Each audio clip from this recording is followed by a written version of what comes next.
तर मित्रांनो, शिराळ्याला चाललो आहे आपण हनुमानाचे दर्शन घ्यायला. तर मंदिर बघू शकता तुम्ही. या मंदिरात आम्ही हनुमानाचे दर्शन घेतले मस्तपैकी. आणि दर्शन घेऊन तिथे जरा व्हिडिओ केले, जरा फोटो काढले.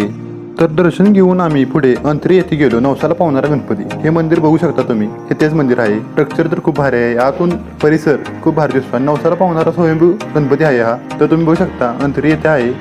स्वयंभू गणेश मूर्ती बघू शकता तुम्ही. ज्या ठिकाणी गणेश चतुर्थीला खूप गर्दी असते.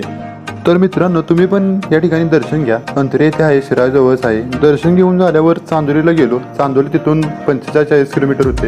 या ठिकाणी आमचे मोबाईल आणि कॅमेरा काढून घेतले. आम्ही डॅममध्ये जाऊन पाण्यात जाऊन बसलो होतो. तर तिथं मोबाईल नसल्यामुळे आम्हाला व्हिडिओ काय करता आले नाहीत. या ठिकाणी धनराज आणि विजय पाण्यामध्ये खेळत होते आणि मी त्यांचे फोटो काढत होतो. या ठिकाणी पण आम्ही फोटोशूट केले आहे. तिथला परिसर खूप भारी होता. तिथे विजय फोटो काढत होता माझे. तर मित्रांनो, या ठिकाणी आम्ही सगळ्यांनी फोटो काढले. फोटोशूट करून झाले आम्ही घरी गेलो. तर मित्रांनो, व्हिडिओला लाईक करा आणि चॅनल